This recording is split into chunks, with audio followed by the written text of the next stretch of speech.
Okay, jetzt geht man lernen. Even zo, de Messias had ook geen even dat uitslagen waar je. Uh, Oh yeah. okay, today's daf is Be'ezer Hashem, daf Ayin Gimel. And we're going Ah, to Gimel, yeah. Ayin Gimel. And we begin from Ayin Beis Umid Beis, about 15 lines from the From the on the bottom. So the Gemara, Rav Yehuda Meshmiel. We're talking about over here that do you have to when you want to be mishadach with a person, maybe he's a pusel, maybe his family had a mamzer there.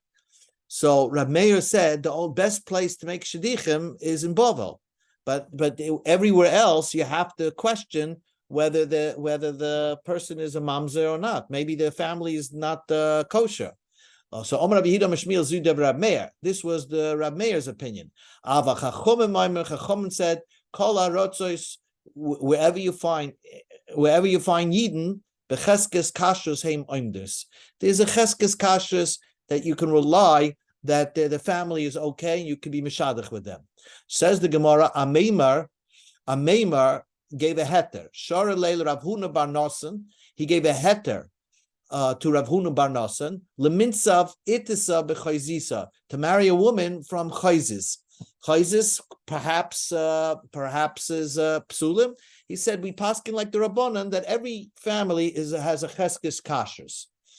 So the Gemara is Omalei Ravashi my daitach. What were you thinking?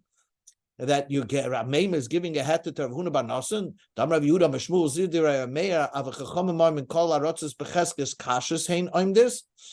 That you paskin like the Chachomim that every yid is kosher. So v'hobei Rav Kahana loy masna hacha, bei Rav Pahapa loy masna hacha, bei Rav Zvid loy masna hacha. So therefore, you should not have given him a heter for Rav Huna bar Nosson to marry. Hi everyone, we're just on Ayin Beis, Omid Beis, about almost by the Tana Rabbana. We're going to start a new topic in a minute. Okay. As also the Afilahachi like Kibla Minei, Amema didn't accept Rav Ashi's rejection. Mishum Deshmiele Rav Zvid in Nahardoi, that he heard from Rav Zvid who lived in Nahardoi, that the Chachamim say every yid that you're going to marry into, every family has a cheskes kashrus, and that's after everything is a yeah, that's a cheskes kashrus. Zug the Gemara, Tana Rabbanan, mamzeri, a mamzer, a very interesting thing. A mamzer unesini. Nesini is a type of gerim that Yeshua said these type of gerim, they can never marry a Jewish woman, a real Jewish girl. They can only marry each other. Anyway, a mamzer nosen tahoirim la'asad lavei div Rabbi Yossi. Rabbi Yossi said in the future when Mashiach comes, maybe soon, this is not, I don't know how it's going to happen, but Eliyahu is going to tell the mamzer, boom, you know more a mamzer and you're ready, you can marry a Yiddish lady. Rab Meir ain't tahirim. Rab Meir says even la'asad lavei, they're not going to be tahar. Okay, Omalei Rabbi Yossi. So Rabbi Yossi said, like Kvar the pasuk says, in the future, v'zarakti aleichem mayim tahirim. HaKadosh Baruch Hu is going to that Eliyahu Navi, I guess, is going to sprinkle some waters on them, and that everybody's going to become tahar. So that implies that even the mamzer will become ois mamzer. Kosher. Omalei Rab Meir said no. Kishu oimem mikol tumaisechem mikol galilechem. V'loy min mamzeres. You the timah for tuma like tumei meis or stuff like that, and for avodah zarah, then we're going to become tar. A mamzer will not become tar. That's what Rab Meir holds. Rabbi Yossi said, when it says atar eschem, the end of the pasuk, I'm going to be matar you. That even a mamzer, HaKadosh Baruch Hu is matar the mamzerim lusad lavai, and they'll be permitted to marry Bekal Hashem. Says the Gemara, Bishlom el Rab Meir. It's very good according to Rab Meir, who said that there is no mamzer. There'll be mamzers even after Mashiach comes. Hainu d'ksiv. That's why the pasuk says in Zechariah, "V'yoshav mamzer ba'ashdod." There'll be mamzerim who will be coming back and living in Ashdod, separate from the rest of the Jewish people. El Rabbi Yossi, according to Rabbi Yossi, my v'yoshev mamzer ba'ashdod. Why does the pasuk say that la'asud lavai there's going to be mamzerim ashdod? If HaKadosh is going to be matar all the mamzerim, then there won't be any mamzers.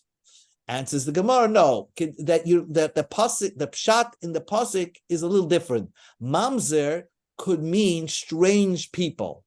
Like the Miktargam Rabbi Yosef, Yasrum Beis Yisrael, Reichetzum Ba'aron Dahavi Domi Bal Linichroin. Rabbi Yosef translated that pasuk, and as it means that Jewish people will live in tranquility in their land, where they were formerly like mamzer, like amzar, like strangers. So it's basically saying the Jewish people are going to come back to the land and live in Ashdod. But not that there's going to be mamzerim in Ashdod, because Rabbi Yossi holds there's no more mamzerim anymore. Omar Rav Yehuda Mishmuel, halacha Rabbi Yossi.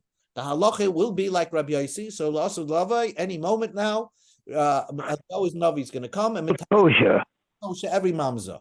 Omar Rav Yossi. Raisa said, if we don't paskin, if we did not paskin like Rabbi Yossi, had Rabbi Yehuda ben Shmuel did not that we paskin like Rabbi Yossi, he would have taken out, he would remove group after group from Yiddish families, because in every Yiddish family somehow there's a mamzer that mixed in, and therefore there'll be a bad, if the mamzers will never become tar, it'll be very hard to find a kosher Jewish family, because Eliyahu and Novi say there's a problem here. So like this, they're all becoming tar, and it solves all the problems. Again, you don't think that there's a problem. How could it be a mamzer? If there's a psul in a get, and how that lady remarries somebody, and really she's considered an Eish, the children of mamzerim, and then they're lost in a family. So over the years, maybe a lot of mamzerim got lost, but they're all going to be tar l'asud lavei because we paskin like Rabbi Yossi. Tana Rabbanan, ger, somebody who became a ger, noise mamzeres, is permitted to marry a mamzer. So even though a yid is not allowed to marry a mamzer, the Torah says lo'yav mamzer b'kahal Hashem, a ger is permitted to marry a mamzer. We'll see why in a moment. The child will be a mamzer, but still it's a permitted marriage. Divrei Rabbi Yossi. Yehuda said ger lo yisem mamzer. So ger is not allowed to marry a mamzer. Echad ger, echad ever mishukro, v'chalo mutar b'kahanis. This is another idea. A ger, an eved, and a chalo are permitted to marry a girl kohen, right? A girl who's a kahanis. Even though a kohen is not allowed to marry a ger, a kohen is not allowed to marry a chalo. But the other way around, when the girl is a kehanis, these halachas do not apply. So now the Gemara deals with the first thing. You told me that a ger can marry a mamzeres. My time with Rabbi Yossi. What's the reason Rabbi Yossi a ger can marry mamzeres? Answers the Gemara, Chamisha Kaholi Ksiv. In the Parsha of Yuchsin, it says, this is not allowed to marry Kahal Hashem. Amoini can't come into Kahal Hashem. You understand? Mitzri can't come to Kahal Hashem. It says 5 times the word Kahal. So we go to Amud Aleph, Ayin Gimel, Chad L'Kahanim, to teach you that these halachas of marrying a mamzer apply to a kohen. V'chad L'Leviyim, and one kahal says that these halachas apply to a Levi. V'chad L'Yisraelim, and one halacha, one kahal tells you that these halachas apply to a Yisrael, that kohen Levi Yisrael not allowed to marry mamzerim. And one time it says kahal lemishri mamzer b'shtuki. That means it allows a mamzeres to marry a shtuki. What's a shtuki? So this is a very important word to know. A shtuki is that you have a girl who has a baby, and they asked her, who's the father? She's a pnuya, right? She's a single girl. She has a baby. She says, I don't know who the father is. So maybe the father was a mamzer. That's not so. Maybe the child is a mamzer. She doesn't say. So because it's only a suffix mamzer, so then that suffix mamzer is permitted to marry a mamzer. That shtuki is allowed to marry a mamzeres. Okay? And bechad, and one pasuk lemishri allows shtuki b'Yisrael, that a Yisrael can marry, a Yisrael cannot marry a mamzer, but if it's a girl who we don't know who the father is, and you're not, maybe it's a mamzeres, a Yisrael could marry, because the Torah says that the Torah was pedantic, very strict about it. Only a mamzer who's certainly a mamzer, you're not allowed to marry. But if it's a suffix mamzer, if you're not sure, then it's permitted to marry a Jewish person. Now, so we used up all these kahals. So kahal gerim lo ikra kahal. But when the Torah says that a mamzer should not marry anybody in the congregation of the Eibishter, well, gerim are a separate congregation, and therefore they're not part of the kahal Hashem, and therefore Rabbi Yossi says a mamzer, a ger could marry a mamzer.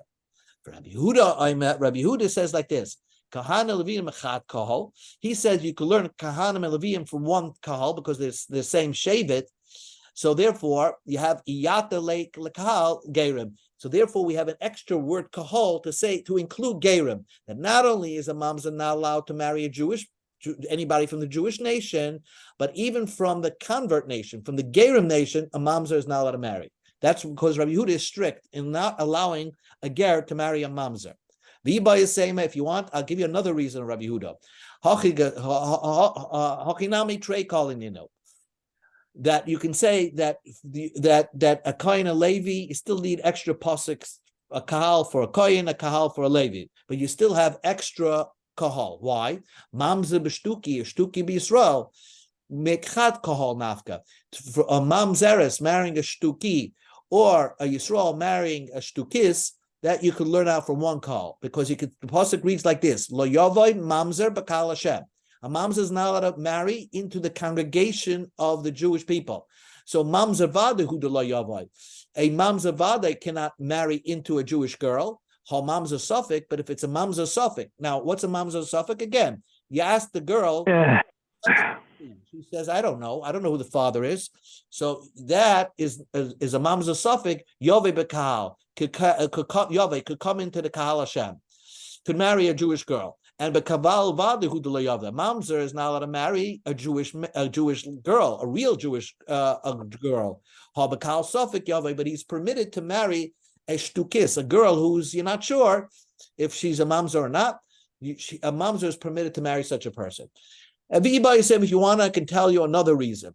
Hani name trey calling, these you need two pukim to teach you either way that shtuki mamzer b'shtuki, shtuki b'Yisrael. But the time of Rabbi Yehuda, the reason why Rabbi Yehuda is very strict on not allowing a ger to marry a mamzer, because he has another pasuk. Pasuk says, "All chuka achas lechem v'lager hagor." So the Torah seems to say that kahal, congregation, applies to a ger. So when the Torah says "Yovei mamzer b'kahal," a mamzer cannot come into the congregation of Hashem, it also refers to the congregation of gerim. Rabbi Yossi, how does he read that pasuk? Chuka achas hichsek inyim, because the word chuka achas divides up the word kahal to the word ger. That really the Jewish nation is called a congregation, but ger are not considered a kahal, and therefore Rabbi Yossi was lenient in allowing a ger to marry a mamzeres. Echad ger, the echad ever meshuchra, the echolol mutar bekahanis. We learned in the previously that a ger, a Eved Meshuchrar, a slave that went free, and it was like a ger, and a cholol, a mutter to marry a kohenes, a girl who is a kohen, who comes from a kohen. Messiah leid Rav, Rav Yudam Rav, lo yuzari kasheris linase psulim. The girls were not commanded, were not warned, prohibited from marrying psulim. Only a kohen is not allowed to marry a gioris, or a chalala, or a shifcha. But the other way around, if she's the kohenes, she's permitted to marry the ger, ever meshuchar, and chalal. Now, the Gemara says on how to make a speech. Dorish Rab Zera b'Mechuzah. Rab Zera made a speech to Mechuzah, and Mechuzah had a lot of gerim there. Okay, so he made a speech. Hey, ger mutar b'mamzeres. You're gerim. You're allowed to marry a mamzeres. So to the gerim, it's an insult. We're not Jewish. We became gerim. So Ragamu Kuli Alma be'esrogayu. They started throwing their esrogim at him. Apparently, he made this speech on Sukkot, and all the people in the town started throwing esrogs on him. What do you mean? I'm not a Jew. I can marry a mamzeres. Amar Rava gave Musar to Rab Zera. He said, "Mi'ika de darsh milsa kahai beduchta d'shchicha giyora." Do you make such a speech in a place that has a lot of giyarim? I mean, of course, you're going to get resistance. So now, Dorish Rava b'Mechuzah. Rava made a speech in Mechuzah. First, he said, ger mutar b'kahanis. First, he allowed a ger to marry a girl kohen. To unuhu b'shirahi. So they gave Rava a lot of nice gifts of linen clothing, because he's saying that ger, even though you're a convert, you can marry the daughter of a kohen. Then he made a speech and says ger mutar b'mamzeres, that ger is permitted to marry mamzeres. Amalei, so they told him afsadil kamaisa, you just ruined your speech, because now you're saying ger is mutar b'mamzeres. That means we're not kosher people. Is the tavalchu avidachu? I did you a good thing. If you want, you can marry a kohenes. The iboya mahachanasiv. If you want, if you can't find a right shidduch, you have more options. You can marry a mamzeres. And the Gemara concludes, v'hilkas, and this is the following halacha: ger mutar b'kohenes, a convert is mutar to marry a kohenes. Umutar b'mamzeres, a ger can marry a mamzeres.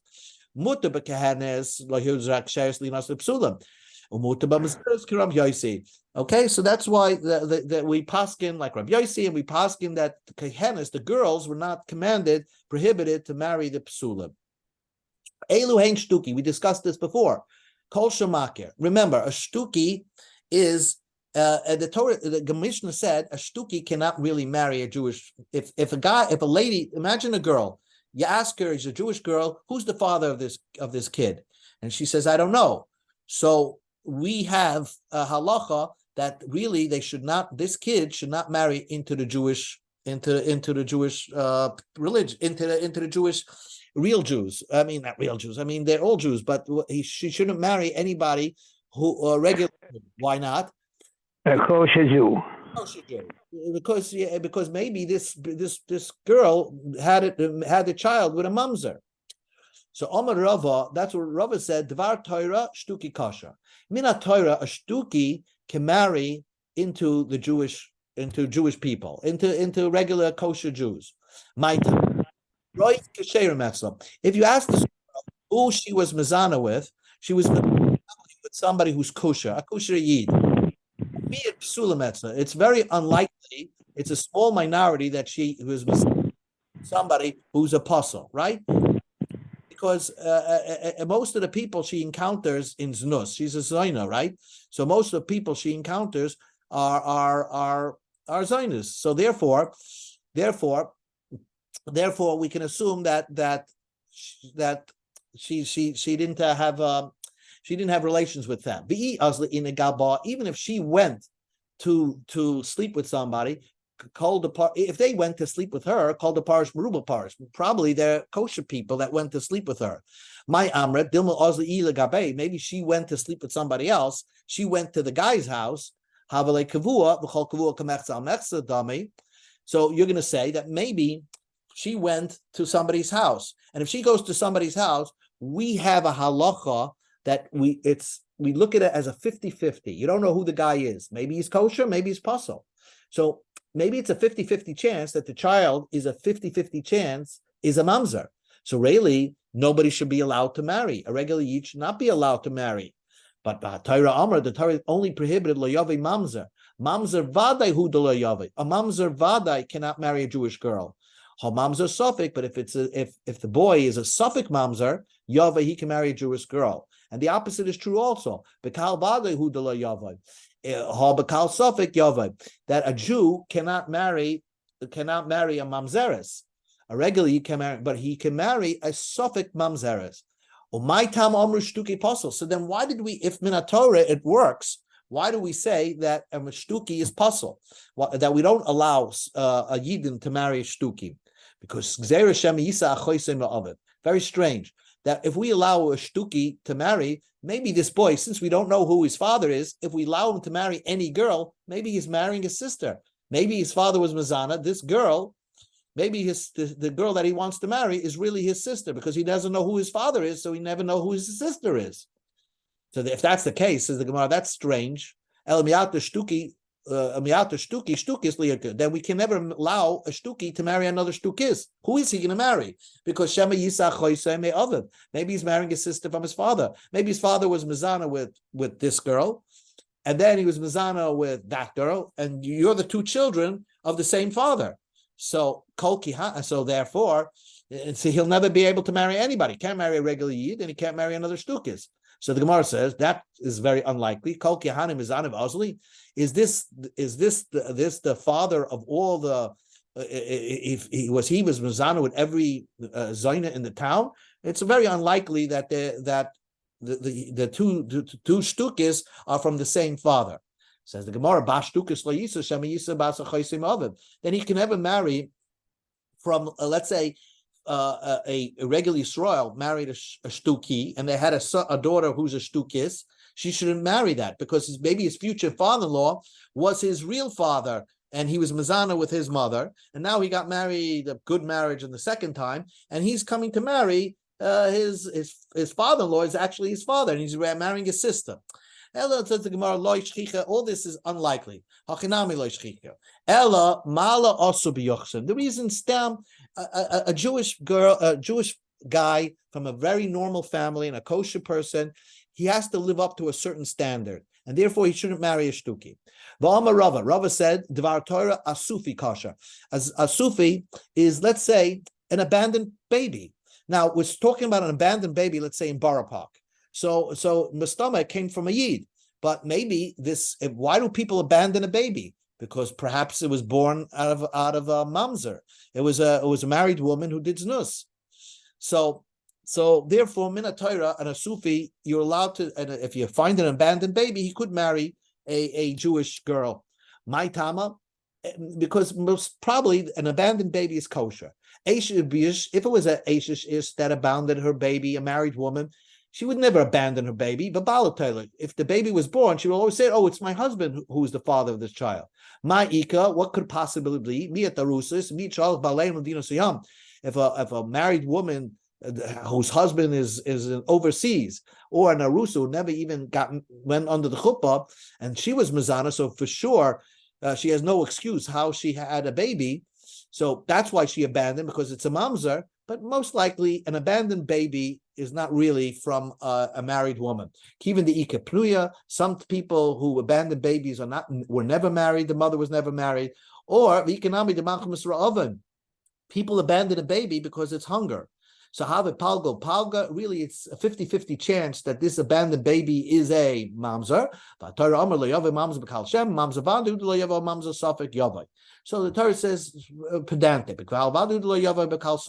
Anytime there's a doubt in the baby, it's permitted to marry into kosher Jewish people. Apostle. So first the Gemara says, maybe he'll marry his sister from his father. Then they should marry another asufis. So the Gemara says, Shamisa achaysu beima ava beima ivai. Kol hani shadi v'asay basi sufa layisa shamisa achaysu. Elo lo shchiach. It's not highly unlikely that this abandoned baby, when he grows older, he's going to marry his sister. That's a very, very big stress. So why can't an abandoned baby? Everybody knows this kid was picked up on the train tracks on the New Utrecht Avenue in Borough Park, and everybody knows it's a Jewish kid. So why can't he marry a regular Jewish person? And so the Gemara, Elamala also liyuchsim, a special standard they made for yuchsim that kosher Jewish families should not take a shidduch with somebody who was abandoned. Amar Rava, Amar Bar Huna, Amar Rava Bar Huna, Mitzau Mohu. If you find an abandoned baby that has a bris milah, and so now it must be a kosher, because if it was a mamzer, the parents would not have gone out of the way to give her a bris milah. Again, you think this doesn't apply. How many abandoned babies were in the Shoah that were abandoned, and they had to come back after the war? So a baby that was abandoned but has a bris milah, ein b'yim mishum sufi, there's no halachas of a sufi. Mishalte hadome, we go to Amud Beis. Ein b'yim mishum sufi. If you see that he looks healthy, so then it's not an asufi. But Rashi explains because it must be that it wasn't abandoned because of a one-time bia, a one-time relations that she had with somebody, but it must be that she had these kind of relations to produce such a healthy baby with her husband, and for some reason, a mental illness, they abandoned the baby. So the halachas of a sufi do not apply to that person. If you find a kid abandoned, but shoif mishcha is all creamed up with oil, umali kuchla, and has eyes, things that protect its eye, remei chumra, Tali piska, tali kameya. If it has, let's say, nuts, or if it has like a besamim, like spices around the kid, or a kameya, things that show that somebody at one time cared for this kid. Ain by mishum sufi. Then halachas of sufi doesn't apply again, because if it's a mamzer, the mother would abandon it right away, but not to dress it up as if it wants to keep it. Totally ridiculous. If you find an abandoned kid in a palm tree, so if it's so low enough that a wild animal could jump into and eat the kid, yesh by mishum asufi, then you assume it's a sufi, it's an abandoned kid. In lav, if it's high up in the tree, ain by mishum asufi, there's no halachas of a sufi there. Zarvda the smicha, if you find it on a zardusa tree, which is next to the city, some reason the zardusa tree, this thicket, has a lot of shadim. So if it's next to the city and nobody would put their kid there, yesh by mishum asufi. But vim lav ain by mishum asufi. It's not near the city, then this thicket doesn't have shadim, so then it's not considered an abandoned kid. Let's say you find a kid in a shul, it's a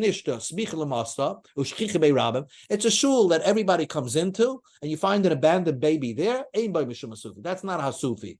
Ve'im lav, yesh by mishum asufi.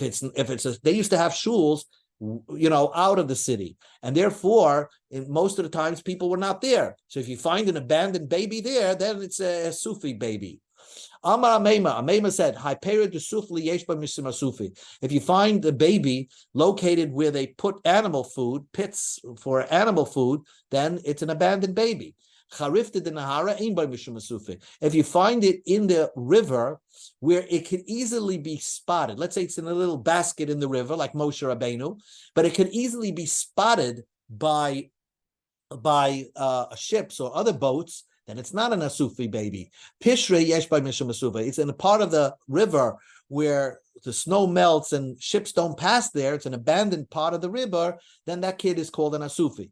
Sidei Rishus Harabim. If you find the kid on the side of the Rishus Harabim, ain by mishum asufi, because people walk on the side of the Rishus Harabim, but there's not that many people there, so the kid would never have been trampled on. But if you find a kid Rishus Harabim on the street, on Queens Boulevard, yesh by mishum asufi. That's an asufi baby, because the kid easily could have gotten killed. So it must have been an abandoned baby. It's an asufi baby.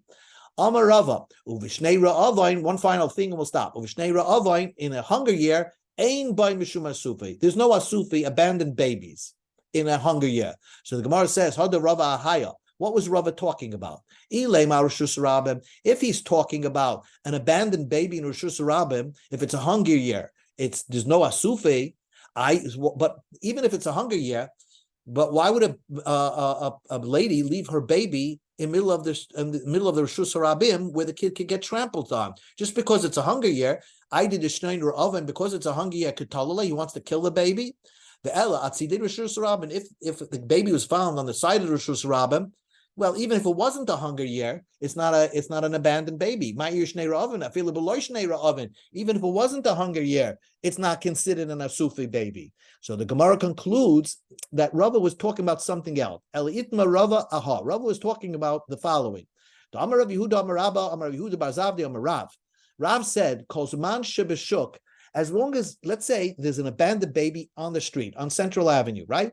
So then, as long as the baby was not taken off the street, then the father and the mother are believed to say, oh, this is our baby. We thought about leaving you here. We regret it. Now we want the baby back. And it's not an asufi. But Nesaf min ashuk, but once they took the baby to the hospital and took it off the street, so even if the parents said, oh, it's our baby, they won't be believed, because it's too late. Because everybody knows it's an asufi baby, it's an abandoned baby, and therefore the parents would not believe to say it's a kosher kid. The Amarava, but if it was a hunger year, so it's inexplainable why parents would leave the kids on the street. Even if the baby was gathered from the street and taken away, if the father and mother claim that we are the parents, we will believe them. Then the father and mother would be believed, and we will not consider it an asufi baby. But again, an abandoned baby and a asufi baby, a real asufi baby, can never marry into the kosher midrabanan, cannot marry into a kosher Jewish family, because of the mala also b'yochsa, because we treat kosher families with a certain higher standard. Okay.